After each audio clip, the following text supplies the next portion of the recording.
Bismillahirrahmanirrahim. Alhamdulillahirrahmanirrahim. Wassalatu wassalamu ala asyrofil anbiya wal mursalin wa ala alihi wa sahbihi. Yang terhormat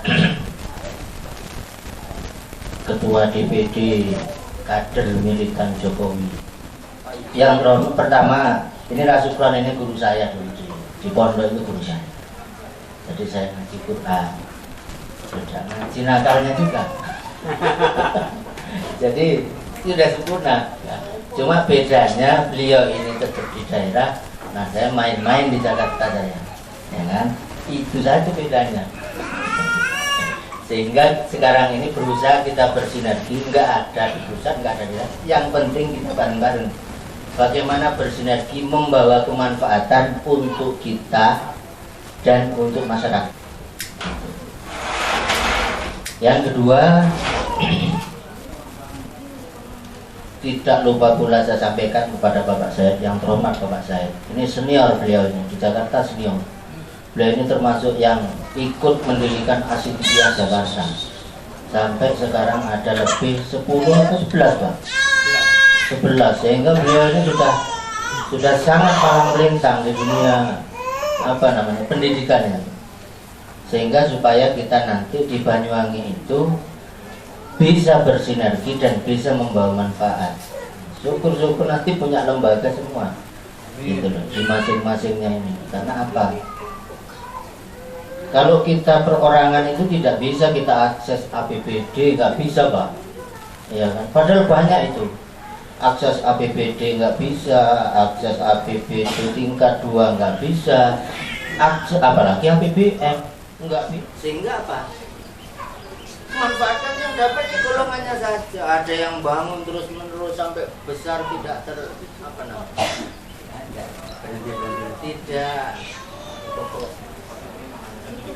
Ya. Ada yang lain itu yang nggak dapat sama sekali. Nah saya itu yang menjadi keprihatinan saya. Karena apa? Saya sendiri di Jakarta itu saya nggak punya ambisi apa Pak. Saya nggak punya ambisi. Saya usaha kargo, pengiriman barang. Itu salah satu usaha saya, pengiriman barang. Jadi ekspor, impor itu usaha saya pokok. Seperti sekarang ini kita ada pengiriman Riau, terus ada pengiriman ke Jogja, ke Surabaya, kadang ke Banyuwangi juga. Itu kita ada kontrak biskuit, pengiriman distribusi biskuit. Nah, nanti kita bisa kerjasamakan di Banyuwangi ada cabang. Ini potensi usaha juga. Makanya nanti saya punya rencana itu, Rasukron, dengan kan punya ruko di Muncak, itu jangan dikontrak ke orang lain. Kontrakkan ke teman kita, nanti bersinergi. Kalau bukan teman kita yang ambil, saya yang ambil, kita manfaatkan bareng-bareng. Itu maksud saya seperti itu. Yang ketiga, saya sangat bersyukur dan berterima kasih sekali atas kerawuhan jenengan.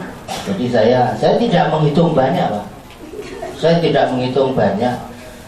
Tapi bagaimana yang kecil ini kita punya energi nuklir. Apa itu?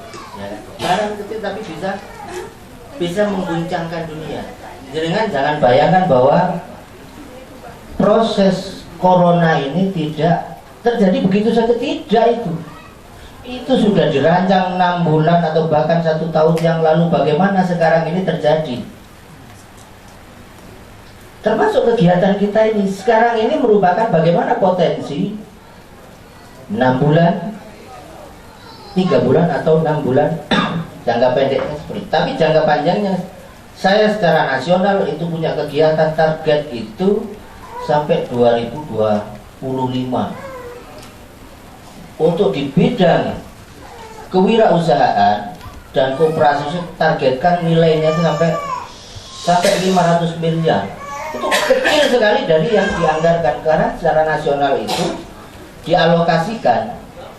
Jadi Pak Jokowi itu kemarin rilis program itu pengalihan itu kegiatan rapat pejabat itu nilainya sampai 40 triliun. Itu dialokasikan ke wirausaha. Minimal kita nyambut anggaran itu 500 saja lah, nggak usah banyak-banyak. Nah itu manfaatnya kan luar. Tapi kalau kita diem, ya nggak dapat kita, nggak dapat. Akhirnya yang mendapatkan apa? Yang punya akses. Saya nulis itu kan begini. Apakah sumber manggis itu bagian dari Republik Indonesia? Aku bilang begitu saya. Itu sampai di pusat juga saya nama saya sumber manggis saya tambah itu. Ini apa sumber manggis? Itu nama saya. Itu daerah saya. Itu dari zaman Pak Harto itu tetap seperti itu. Padahal juga bagian dari Republik Indonesia. Ya kan? Tapi di Google enggak, di Google aja ada, tapi nggak tahu di Pemda Banyuwangi itu terbaca atau tidak, nggak tahu saya. Tapi kalau Google, di Google peta itu sumber manggis itu ada. Google itu orang Amerika itu. Tapi di Banyuwangi itu sumber manggis terbaca atau tidak saya nggak tahu. Ini merupakan dilema kita yang harus kita selesaikan juga. Nah, itu satu lain halnya adalah kita ketika kita ngomong secara global makro itu secara nasional itu memang begini Pak. Indonesia ini dengan 260 juta penduduk itu wirausaha atau kewirausahaan itu Malaysia itu ada 5%, Singapura 7%, sehingga tingkat pertumbuhannya juga besar mereka. Minimal kita itu target Indonesia bisa setara itu 10% baru. Berarti kita punya PR yang harus kita selesaikan itu berapa? Sekitar 6,9% harus diciptakan wirausaha baru. Banyuwangi punya peluang. Makanya saya bilang itu teman-teman Banyuwangi harus memposisikan diri, harus wirausaha. Karena potensinya luar biasa Pak Banyuwangi jika dibandingkan dengan yang lain. Jadi kita sudah framing, jadi seakan-akan wisata. Di luar wisata kayaknya nggak ada Banyuwangi. Sehingga sunrise of Java itu kelihatannya ya yang potensi wisata, yang kalau nggak potensi wisata mau bicara apa? Kalau bukan kita sendiri yang mengemas itu, ya kan paling apa itu? Apa? Wisata yang kelihatan apa sih Banyuwangi? Pulau Merah, Ijen, air terjun, itu saja diulang-ulang, ya kan? Cekokin itu orang itu, sehingga kalau jenengan ke Jakarta, jenengan cerita sama orang, kenalan dari mana Pak? Banyuwangi. Wah Banyuwangi itu hebat itu. Ya kan, kota wisata. Padahal kalau kita jalan ya wisata yang ya itu Kawah Ijen, ya kan? Di luar itu ya biasa saja kita. Ya, makanya peluang kita harus mengemas itu, harus ada profesionalisme di mana kita memposisikan diri. Sebelum saya nanti ngomong ke teknis lagi, apa rencana kita ke depan. Jadi itu. Jadi peluang kita di dunia usaha itu. Secara nasional anggaran besar. Kalau kita tidak ambil itu maka akan diambil oleh pihak lain. Makanya jenengan persiapan ini saya mendirikan itu namanya Koperasi Wirausaha Indonesia. Secara target itu nanti bisa nasional itu sampai 500 lah itu minimal. Ya. Karena orangnya semuanya baru belajar. Ya. Tapi saya targetkan itu semua anggotanya badan usaha semua. Karena kalau anggotanya perorangan, wirausaha itu dibatasi Pak usianya Pak untuk mendapatkan anggaran. Ini nanti yang mau ke Solo ini kan 500 jadinya. Tapi itu dibatasi usianya, hanya di bawah 45. Saya targetkan dulunya cuma 35. Berarti lebih maju lagi kan? Malah 45, artinya masih banyak peluang. Nah makanya saya siasati itu kalau perorangan nggak dapat kita. Makanya kita harus berubah menggunakan anggotanya badan hukum pelan-pelan supaya kita apa bisa akses dana itu dan kita kembangkan di daerah. Itu gambaran saya seperti itu. Saya nggak mau bagian dari benturan. benturan antar umat Islam. Nggak mau saya. Karena apa yang ini nanti yang apa namanya? Ini firqon ini apa namanya? Bahasanya itu kan. Ini togut ini. Ini terus apa lagi itu? Apa istilahnya kalau yang kampret sama kampret itu. Terus apa lagi? Cebong. Saya nggak mau itu, Pak. Loh itu umat Rasulullah kabeh itu. Iya kan? Itu umat Rasulullah. Saya nggak mau masuk yang wilayah-wilayah main di balik layar aja konsep apa. Ya, nggak mau saya. Hanya ketika sudah menang ini kan kita nggak punya musuh sudah. Semua jadi satu. Maka impian saya ketika Pak Jokowi menang itu ternyata yang menang adalah Pak Jokowi dan Pak Prabowo. Pertanyaan kita ke depan ini setelah Pak Jokowi menang, Pak Prabowo menang. Terus saya berpikir lagi, loh pengurus ini apa mau bubar begitu saja? Gitu loh. Tugas kita selanjutnya adalah memenangkan diri kita dan memenangkan masyarakat di lingkungan kita. Itu target perjuangan yang lebih panjang. Kalau yang kelompok lain Pak mendukung sekarang udah bubar semua Pak, nggak punya mereka orientasinya pokoknya menang, dapat bagian ya sudah. Dan dapat menteri, ada yang dapat apa namanya, ada yang dapat BUMN, direksi apa segala macam, ya kan? Kamijo tidak. Kamijo ditanya, ini Kamijo gimana nih? Kita nggak mau minta apapun, tapi kita selama 5 tahun kita harus punya akses. Makanya saya itu ingin kemarin itu cepat SKT diselesaikan, Dan targetnya apa? Jangan setelah ini nanti harus suan ke kepala dinas, datang nanti. Karena yang punya program itu adalah dinas Pak, ya kan?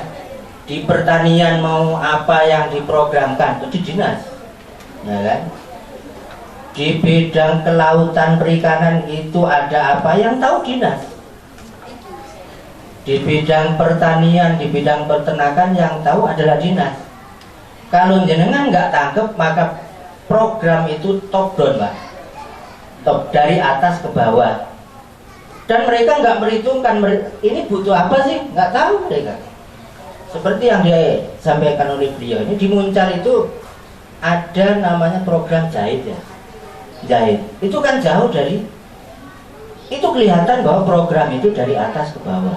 Kebutuhannya di sana itu bagaimana usaha perikanan, kemitraan perikanan itu berkesinambungan.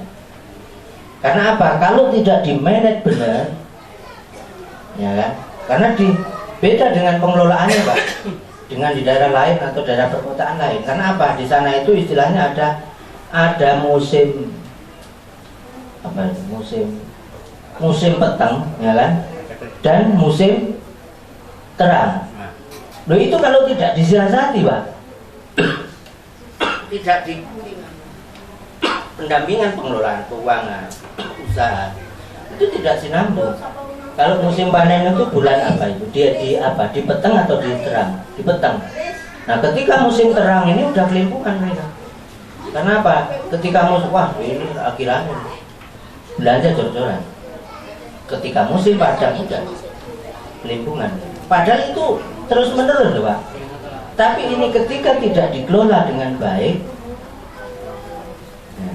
yang dibutuhkan oleh masyarakat itu bagaimana itu berkesinambungan, dihapus itu yang istilah musim peteng dengan musim padang, teraan itu harus kalau nggak dikelola ya tetap. Nah, karena nggak informasi itu sifatnya apa namanya, program itu sifatnya top down dari atas ke bawah, akhirnya dikasih pelatihan jahit, pelatihan apa namanya masak. Karena apa Pak? Itu dananya ada. Kalau nggak digunakan itu balik lagi ke pusat. Karena anggaran itu harus habis. Kalau nggak habis dia balik lagi ke pusat. Nggak punya kredit poin lagi kepala dinasnya. Nggak ada apa namanya itu. Nggak ada ini loh apa namanya itu nggak ada bonus lah kalau jadi swasta itu. Dia hanya dapat pokoknya saja, nggak dapat reward. Karena program itu pencairan ukurannya di pencairan, Pak. Neraca kita itu ukurannya di pencairan, bukan kegiatannya itu. Kegiatannya itu yang penting butuh-butuh, tapi target di akuntansi pembukuan keuangan negara itu, di mana anggarannya itu bulan sekian itu sudah tersalurkan berapa persen, kegiatannya apa, ya kan, hasilnya apa, hasilnya nggak tahu lah. Itu hanya untuk rapat-rapat saja nggak tahu toh, ya kan. Nah, ini bagian dari jenengan untuk di tingkat pengawasan. Kita nggak perlu keras, makanya kita sudah saya sediakan medianya itu. Makanya jenengan nanti harus jadi apa, penulis semua itu, ya kan. Makanya kemitraan itu maknanya ini nanti punya jenengan ini. Wirausaha Banyuwangi ini silakan lola. Tapi sebelum nanti pemahaman kode etik jurnalistik belum begitu ini, ya saya handle dulu, karena khawatir nanti kita salah bikin berita, muaranya ke perdata atau pidana lah. Ini kita ya belum apa-apa udah pidana nanti, pencemaran nama baik lah ya. Ini kalau tidak diantisipasi gitu. Nah terus kemudian terakhir nih, ya kan? Ini yang berkaitan program strategis kita ke depan, apa nih yang akan kita lakukan? Berdasarkan dari informasi Pak Sukron kemarin itu kan mengikuti kegiatan pelatihan apa itu? Perizinan kapal. Nah itu kita ambil, Pak.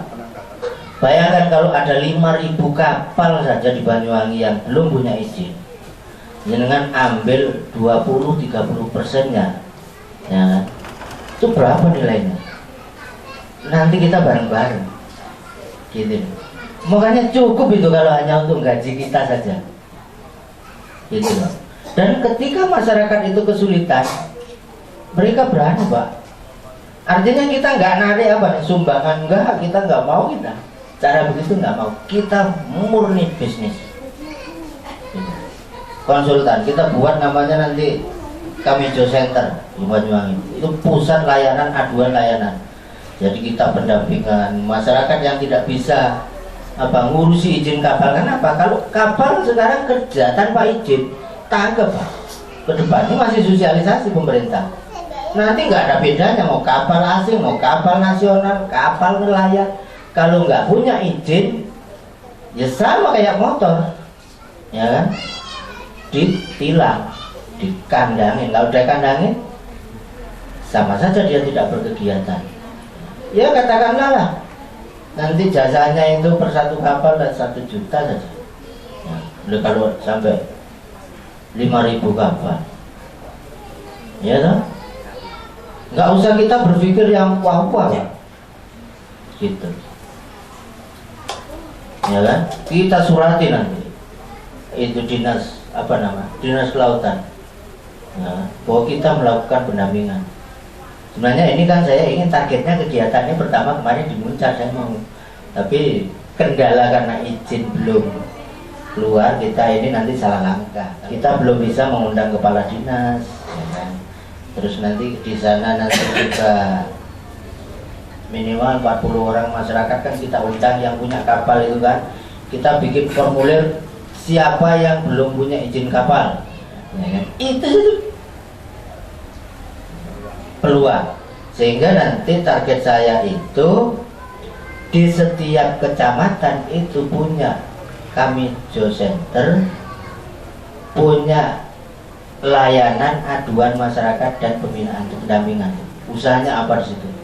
Sesuai kebutuhan daerah.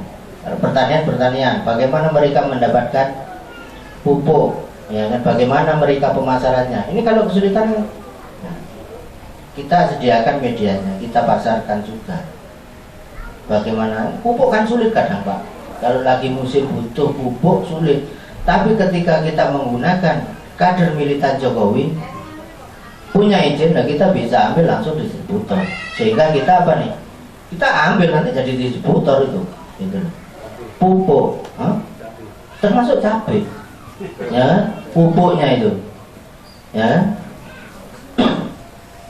itu kalau nggak kita urus, kadang-kadang Pak di daerah pertanian itu kalau sudah musim panen, Terus kemudian musim tanam, bibit nggak ada. Udah nggak ada, harganya juga di luar batas normal. Karena apa? Sudah jadi permainan. Udah disetting 6 bulan sebelumnya disetting. Nanti panen, habis panen pasti nanam. Nah di saat nanam nanti kita hitung harganya sekian. Wah untungnya udah kelihatan sekian. Nah kita minimal mengambil supaya jarak itu tidak terlalu jauh. Tidak terlalu. Kita advokasi, kita bisa bermain di advokasinya, kita juga bisa dagang. Kita bisa ambil langsung distributor menggunakan Gamijo. Ya, tapi kalau izin kita nggak punya, kita Romli kita. Tahu jenengan Romli? Rombongan liar kita. Kalau zamannya Pak Harto OTB, organisasi tanpa bentuk, ya. Wah, bahaya itu. Itu. Ya, tapi kalau kita sudah punya legal, ya legalitas, makanya nanti semua dinas kita sowan. Nah, nggak perlu sungkan-sungkan kita. Apa programnya? Supaya semuanya tidak diambil oleh dewan, Pak. Kalau dewan itu loh, diambil untuk ininya saja tuh. Basisnya, basis pemilihan.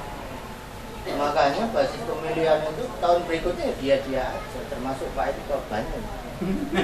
Nah, nanti jenengan ini harus punya daya tawar di masyarakat. Jadi program itu nanti di sana jenengan bentuk untuk di tingkat kecamatan, ya kan? Kecamatan kalau perlu satu dapil itu dikondisikan, ya kan? Kebutuhan masyarakat harus diadvokasi sehingga minimal itu jenengan muncul. Saya lebih ngurusi daripada dulu ya. Saya ini juga. Sehingga ketika masuk sosialisasi 5 tahun nggak bisa, ya, masuk. Makanya saya targetkan ini kan kalau maju mulai dari sekarang targetnya 5 tahun nggak perlu banyak-banyak, paling pasang spanduk untuk ngumumin saya nyalon. Nggak perlu banyak-banyak nanti. Saksinya loh masyarakat kalau kita sudah belain, ya kan? Saya yakin itu sudah jadi saksi kita. Karena apa? Kita nggak di dewan saja bisa memperjuangkan visi misi masyarakat, apalagi nanti ketika di dewan. Barangkali itu strateginya gitu saja, Pak. Yang di mana-mana juga sama, Pak. Bagaimana 6 bulan ke depan itu kita siapkan dari sekarang, termasuk medianya. Jadi termasuk nanti di internasional ini kan isunya kan sebenarnya kan serangan balik Iran ke Amerika.